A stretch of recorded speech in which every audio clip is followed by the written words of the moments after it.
し、いつもと違うでし。え？女の子は点検中の飛行機を指さして大声で叫ぶ。あの飛行機、音が違うでし。違うって言ったって。空港の片隅でモップを握るだけの日々を送る俺。だけどその日、小さな女の子の一言が俺の止まった時間を動かした。俺の名前はエッチ。ちょっと事情があって、今は空港の清掃員として働いている。一致。ゆうや、これからフライトか？ああ、1時間後だ。何笑ってるんだよ。楽しそうだな。飛行機大好きだから見てるだけでにやけちゃうよ。この仕事につけてよかった。そうか。また今度飲もうぜ。そう言って同期だったゆうやは手を振って、帰っていく。こんな感じかな。空港には人で溢れ返っているので、邪魔にならないように俺は床の掃除をしていく。周りには今から飛行機に乗って遠出をする人や、帰ってきた人ばかりだ。掃除をしていると、ふと俺は窓際にいる女の子を見つけた。あの子、また来てる。俺が清掃員になってからしばらく経った頃、その女の子はよく飛行機が見える展望デッキのそばにいることが多い。いつも母親と一緒だよな。その子の隣には一人の女性がいつも立っている。空港を利用している様子もなく、気づけばいつの間にかいるって感じ。まさかこの女の子との出会いが後に、俺の未来を大きく変える理由になるなんて。この時は全く知る由もなかった。別の日、俺はいつものように展望デッキを掃除していると、例の女の子がいつものようにそこにいた。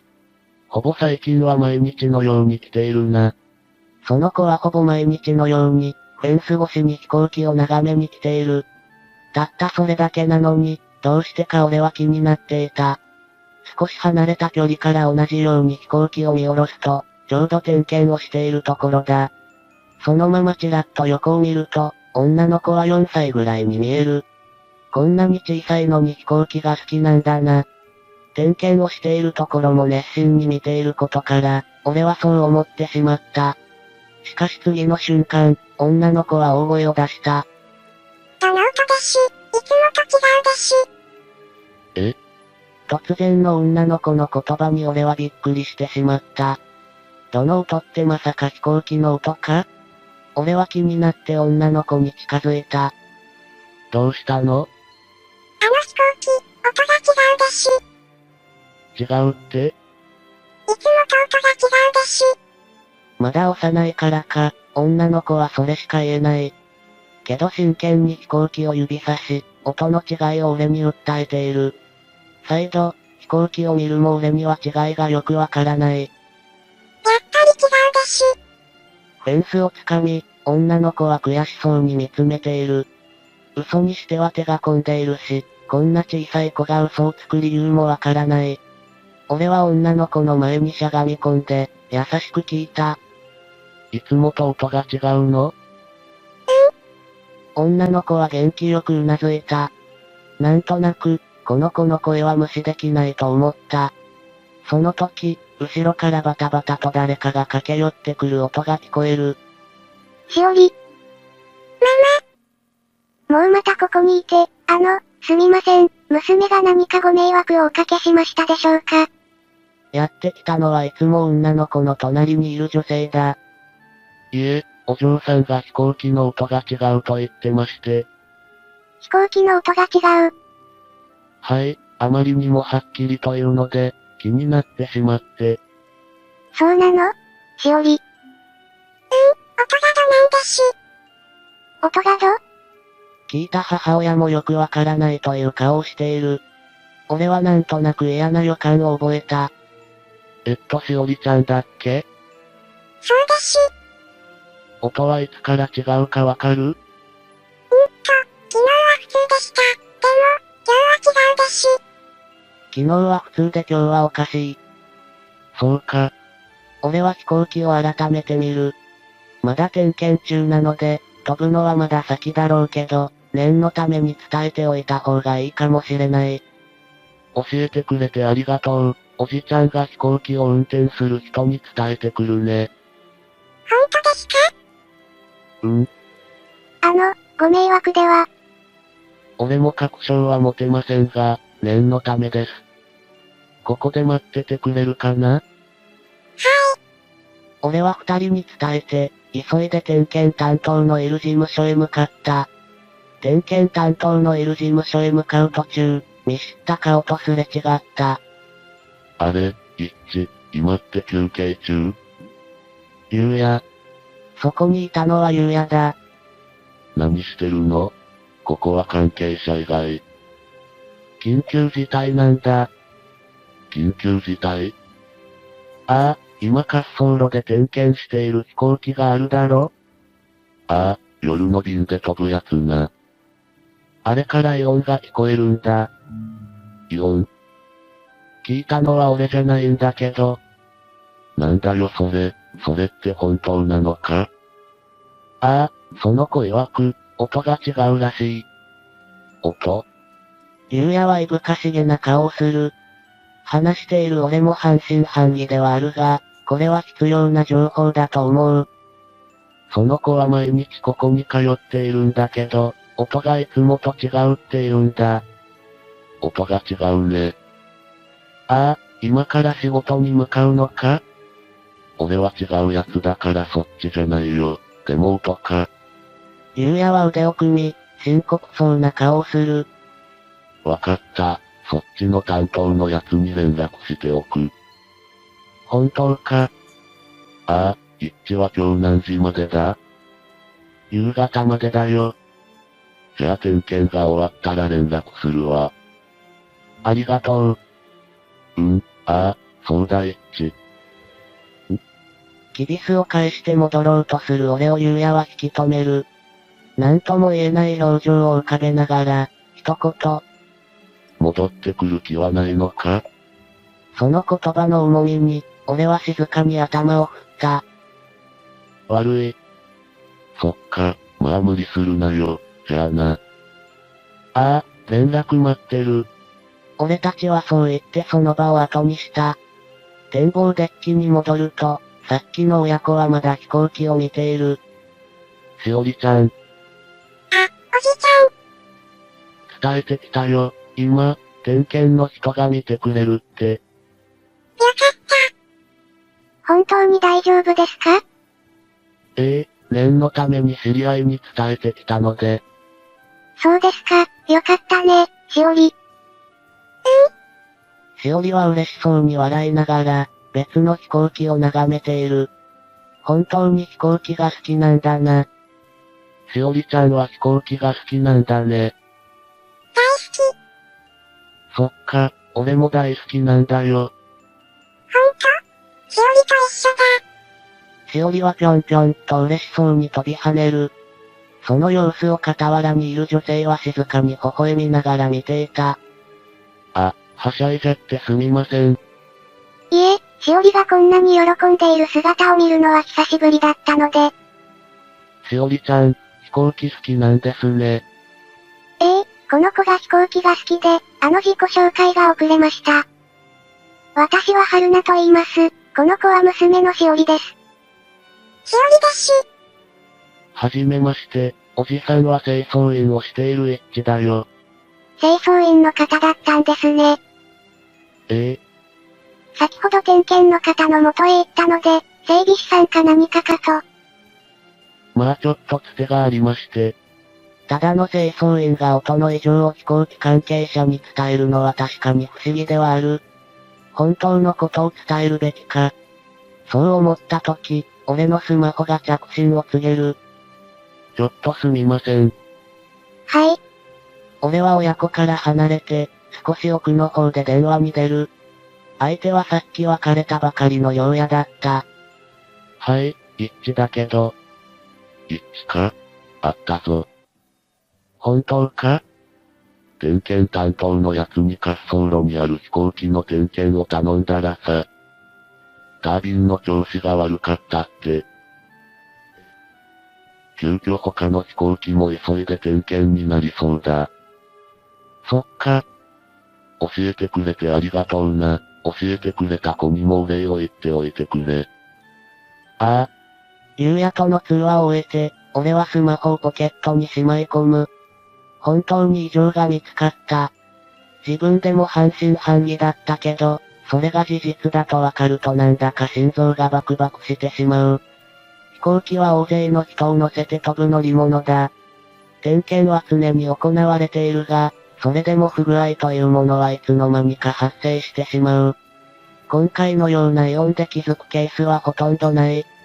タービンは飛行機の中でも重要な役割を持つ部品だ。空気の圧力や振動などを伝達する重要な役割を担っている。そのタービンに不具合が発生していたのを、しおりは耳で聞き分けていたのだ。そう考えると、しおりの耳は相当いいということになる。俺は深呼吸をして息を整えて、しおりたちの元へ戻った。しおりちゃん、見つかったよ。あったですか？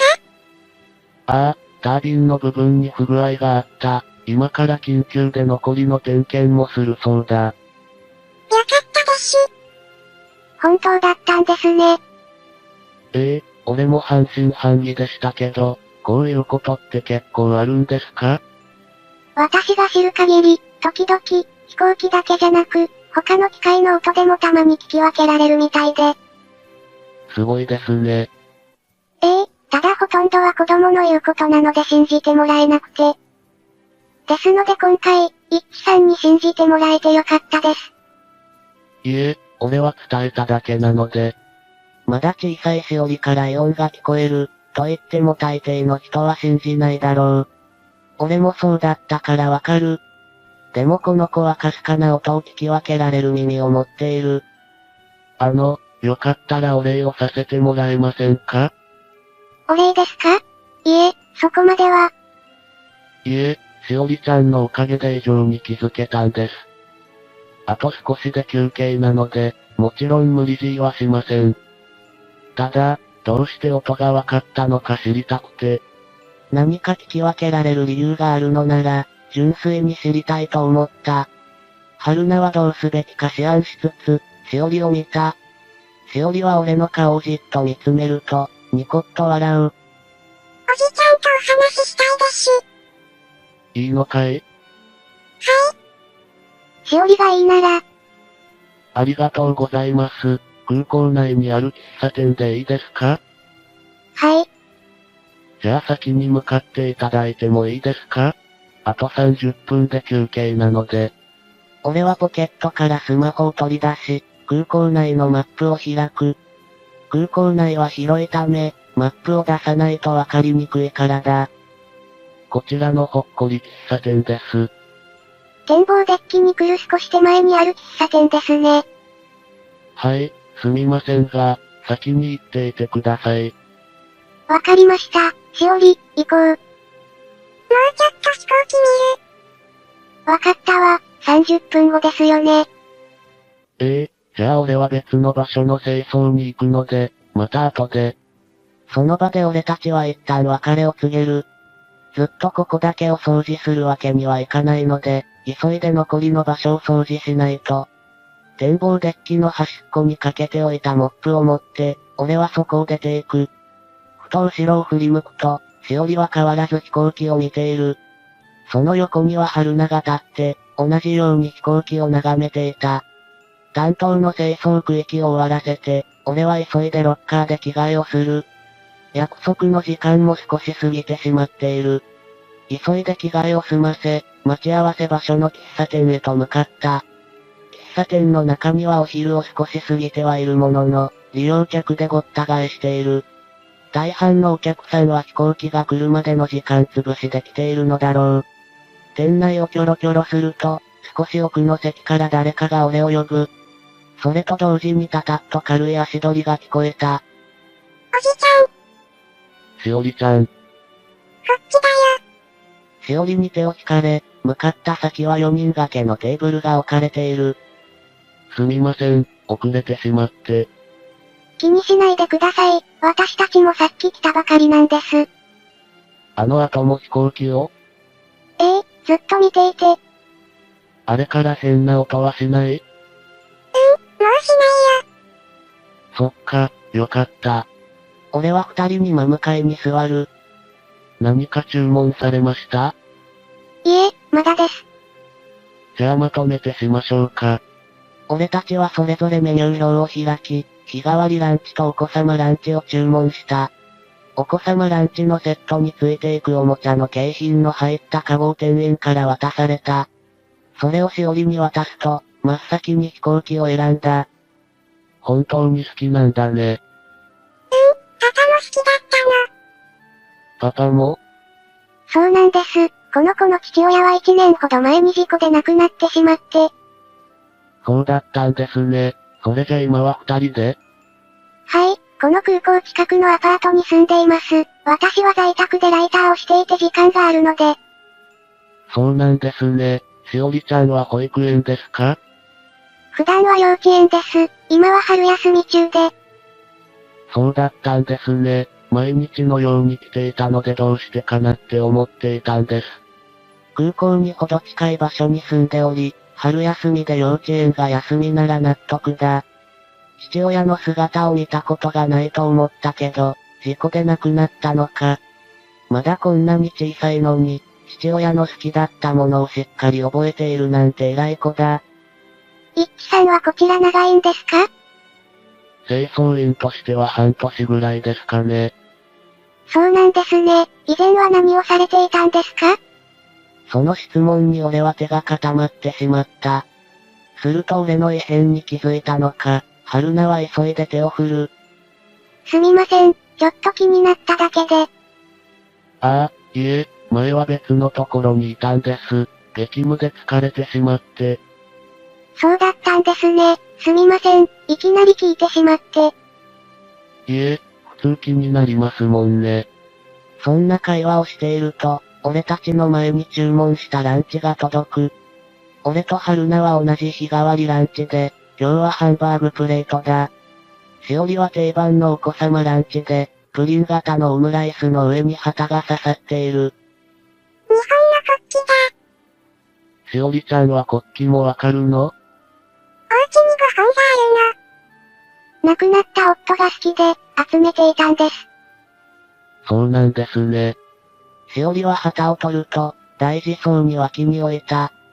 備え付けのスプーンでオムライスを切り分けながら、咀嚼する。満面の笑みを浮かべながら食べる姿は癒されるな。しおり、ほっぺについてるわよ。春菜がナプキンでしおりの方を拭う。食事を中断されたからか、しおりはやや不機嫌そうだ。そういえばしおりちゃん、なんでし？どうしてタービンの音がおかしいってわかったの？なんとなくでし。そっか。なんとなく、おそらく無意識のうちに音の違いを導き出したのだろう。さっき春菜も言っていたが、しおりはいろいろな音を聞き分けられる。音階としてそれらを認識しているのだろう。もしかしてしおりちゃんは絶対音感を持っています？俺の指摘に春菜は静かにうなずく。はい、あまりにも音の違いを聞き分けられるので、一度病院へ行きました。そこで絶対音感を持っていると診断されました。そうだったんですね。私と亡くなった夫にはなかったので、おそらく突発的なものかと。親戚とかに同じ人はいないかと、聞いたことがないのでわかりませんが。そうだったんですね。でもどうして音階で？私がピアノをやっていまして、しおりが絶対音感だと分かってから教えたんです。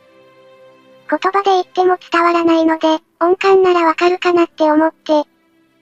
なるほど、そうだったんですね。確かに普通にイオンがする、というより音が違うと言った方が音に精通している人には伝わりやすい。しおりすごいほっぺにチキンライスを詰め込んだ姿はリスみたいだ。そんなしおりの頭を撫でながら、俺は言う。すごいよ。しおりちゃんのおかげで助かった。そのまま俺たちは食事を済ませ、会計へ。会計を済ませると、しおりと春菜は帰宅することに。また来てもいい？いつもでおいで。ありがとにとりと笑う顔は本当に可愛らしい。いっちさん、お仕事頑張ってくださいね。ありがとうございます。俺はそのまま休憩室へと戻った。翌日からも春菜としおりは空港に来るようになった。おじちゃん。しおりちゃん、春菜さん、こんにちは。こんにちは、しおり、ちゃんとご挨拶しなさい。こんにちは。今日も飛行機？展望デッキで見ていく予定です。最近暑くなってきたので、水分補給はしっかりしてくださいね。日傘もあるので大丈夫ですよ。そう言って二人はいつものように展望デッキへ。俺は休憩時間になると、二人の元へ向かい、しおりが好きな音のクイズを出すようになった。しおりは飛行機以外にも音に敏感なので、いろいろな音を集めてクイズにしている。これはね。すごいな、正解だよ。はい、See you ね。ありがとしおりがクイズに正解するたび、ご褒美としてシールをあげるようになった。う。いっちさん、いつもありがとうございます。いいんですよ。俺もこうしてしおりちゃんと遊べて楽しいですし。そんな風に三人で過ごしていたある日。いつものようにしおりたちと休憩を過ごすと思って休憩室に行くと、誰かに肩を叩かれた。振り向くと、そこにいたのはゆうやだった。いっち、お疲れ。お疲れ、どうしたんだ？ああ、ちょっとなあいっち。やっぱり戻ってくる気はないのか？ゆうやの言葉に俺は頭を振る。悪い、ちょっと疲れちまって。それはわかってる。でもお前ほどの腕前のパイロットがいないと。わかってる、でも。ゆうやの言葉は素直に嬉しい。この空港に清掃員として雇われた時、これが運命かと思ったぐらいだ。するとゆうやの後ろから同僚たちが呼んでいる。呼んでる、いっち、いつでも帰ってきていいんだからな。機長もぼやいていたぞ。機長が。ああ、じゃあな。そのままゆうやは言ってしまった。戻れるなら戻りたいが、俺はもう。なんとなく足取りが重たくなってしまい、俺はノロノロと着替えて待ち合わせ場所へ。いつもの展望デッキへ向かえば、しおりは嬉しそうに飛行機を見ている。いっちさん、どうかされましたか？俺の異変に気づいた春菜が声をかけてくれた。いえ、体調でも悪いんですか？大丈夫ですよ。さてしおりちゃん、今日もクイズがあるよ。俺は持参していたノートとスマホを取り出し、しおりにクイズを出す。その間も、俺の頭の中ではゆうやの言葉がぐるぐると回っていた。おじちあ、ごめん、どうしたの？ゃん、ぼーっとしてる。しおりの言葉に俺は思った以上にショックを受けていたことを理解した。どうかしたんですか？実はさっき、かつての仲間に言われたんです。戻ってこないかって。それってどういう？実は俺、元パイロットなんです。そうだったんですか。ここの空港に来ることが多くて。そうだったんですね。だからしおりの話も信じてくれたんですね。本当に何か異変があったら大変だと思って。どうして辞めたの？責任を負えなくなったからかな。責任？パイロットの仕事って大変でね、毎日大勢の人の命を背負わなきゃいけないんだ。ニュースでごく稀にそういったニュースを見る。もしもあの時、しおりがタービンの異常に気づかなかったら、それを考えるだけで胸が張り裂けそうなほど痛い。最初の頃はやりがいがあって入社したものの、次第にその重圧に押しつぶされそうになった。結果、俺は逃げるようにパイロットを辞めてしまった。戻りたいと思うこともある。けど、中途半端な気持ちで戻るより、ここから見守っている方が性に合っている気がする。おじちゃんも頑張ったんだね。言いながらしおりは俺の手を撫でてくれた。その優しさに鼻の奥がツンとなってくる。いっちさんも大変だったんですね。いえ、そんな。それなのに毎回しおりに付き合ってくださってありがとうございます。春菜は深々と頭を下げる。俺にとって二人と過ごすのはかけがえのない時間なので、そう思っていただけて嬉しいです。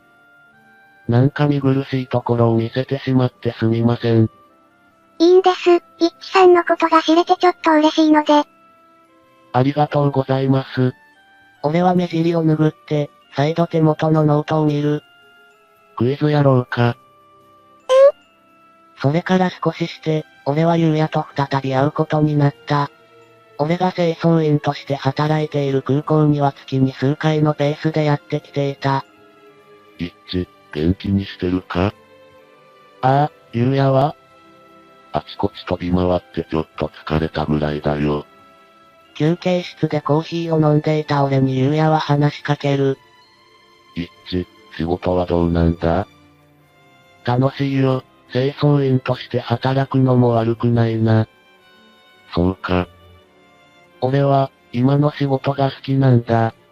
優也の言葉を遮るように俺は告げる。清掃員をしているとさ、飛行機から降りてきた人の顔をよく見るんだ。みんな嬉しそうで、空港内じゃないと聞けない声もあって。それに俺、飛び立つ瞬間が一番好きなんだよ。展望デッキから見る飛行機が飛び立つあの瞬間、俺はあれが見れるだけで満足なんだ。だから、ごめん、戻れない。俺の言葉を優也は黙って聞いていた。持っている缶コーヒーを飲んで、ため息をつく。そうか、お前にはそっちの方が似合っているかもな。ああ。無理言って悪かった。気にしてないよ。それより、前に異常を教えてくれたことはまだ合ってるのか？定期的に合ってるよ。なんで？いや、イオンに気づけるなんてそうそういないからさ。確かに距離は離れているし、普通であればイオンを感じ取ることはできない。あの耳はすごいからな。大事にした方がいいぞ。伝えておくよ。ああ、おっと、そろそろフライトの時間だ。じゃあな、一致。気をつけて。またな。優也は飲みかけのコーヒーを飲み終えると、近くのゴミ箱に捨てていった。さてと、そろそろ俺も戻ろうかな。一気にコーヒーを煽って、ゴミ箱に捨ててから俺も職場へと戻った。それからも俺は春菜としおりと過ごすようになった。空港だけじゃなく、連絡先を交換していろいろな場所へも行くようになった。俺の休みは不定期なので、休みを合わせるのはちょっと大変。そういう時は空港の展望デッキでささやかな時間を過ごすように。シール、もうそろそろ満タン。俺があげたシールがペタペタと貼られたマップをしおりは嬉しそうに掲げる。よかったな。これ満タンになったら、何かあるの？そうだな。しおりちゃんは何か欲しいものある？え、しおりは屈託のない笑みを浮かべる。しおりは音の聞き分けができる絶対音感持ちだが、まだ小さい子供だ。父親を亡くして1年余り。春菜が頑張って育てているけど、それでもきっと寂しいんだろうな。そっか。おじちゃんがパパだったら嬉しい。しおりの言葉に俺は持っていたシールを落としてしまう。その瞬間、風が吹き、シールが舞った。しおりは飛んでいったシールを取りに走る。あ、ごめん。俺も急いで取りに行こうとすると、しおりはフェンスに登ろうとしていた。しおりちゃん。俺は急いでしおりを抱き上げると、しおりはわー、と声を上げる。シール。まだあるから大丈夫だよ。ほらお手手を離して。どうしたんですか？飲み物を買いに行っていた春菜が慌てた様子で戻ってきた。しおり、どうしたの？シール。ごめんな、俺が手を離したあまり、まだ残ってるから。ほんと？だからフェンスからお手手を離そうか。納得したのか、しおりは手を離すと小さな手のひらに赤い網模様が残っている。しおり、大丈夫？なんでそこまで欲しかったの？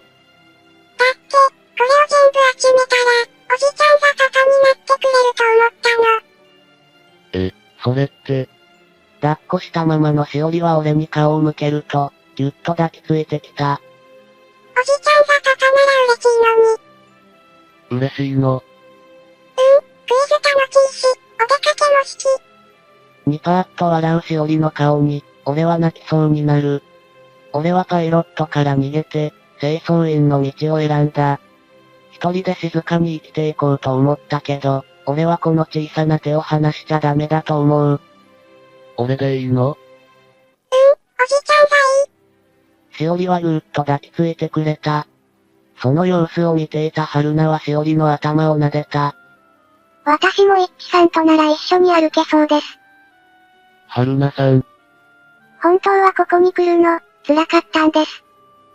え？実は私の夫、この近隣の道路で事故に巻き込まれたんです。衝撃の事実に俺はなんて言えばいいかわからない。春菜はしおりの頭を撫でながら続ける。しおりがここに来るっていうたび、夫の事故現場を通るんです。それが辛くて、でも一輝さんと出会ってから、前より怖くなくなったんです。私も一輝さんと一緒にいたいです。ですので、よかったら家族になりませんか？春菜からの言葉に俺は鼻の奥がツンとなった。こんな俺を二人は求めてくれた。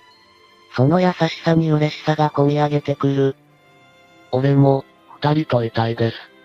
春菜は優しい笑みを浮かべながら、俺としおりの背中を撫でてくれた。それから俺と春菜は結婚前提の交際を始めた。俺は変わらず清掃員として働き、毎週日曜日になると二人が空港にやってくる。しおりが音の異常に気づいたら、それをゆうやに伝えるようになった。ゆうや、さっき戻ってきた飛行機の音がおかしいらしいよ。一致、助かるわ、しおりちゃんから。ああ。毎回助かるわ、いっそこのままこの空港のイオンアドバイザーとかになれればいいんだけど。今はまだ難しいだろう。そうだな、これ、空港内のカフェで使えるクーポンやる。ありがとう、渡しておくわ。お礼だって伝えておいてくれよ。それから交際始めたんだって。ああ。そっちもおめでとう。幸せになれよ。ゆうやは軽く手を振って、戻っていく。俺はクーポンを持ってしおりたちの元へ戻る。しおり、伝えてきたよ。よかった。しおりの耳は本当にすごいな。そう？しおりの耳はいろいろなところで活躍するのかもね。春菜はしおりの頭を撫でながら嬉しそうだ。その時、滑走路に新しい飛行機が戻ってきた。あれはな、正常な音。しおりは嬉しそうに指をさす。俺たちはここからゆっくりと家族になっていければいい。それから数年後、俺と春菜は籍を入れ、しおりは俺の娘になった。小学生になったしおりは今でも空港に通っている。空港に通って大好きな飛行機を見て、今日の音の異常を見つけ出す。しおりちゃんの絶対音感、いろいろなところで活躍できるだろうな。春菜は来るのに葛藤があったのか、みんな幸せになってよかった。パイロットを辞めて、空港内の清掃員になった一致が出会ったのは絶対音感を持った女の子。皆さんのパートナーとの馴れ初めは一体どんな感じでしたか？皆さんのエピソード、ぜひコメント欄で教えてください。ご視聴ありがとうございました。もし、この動画を見て少しでもほっこりした方はグッドボタンとチャンネル登録をお願いします。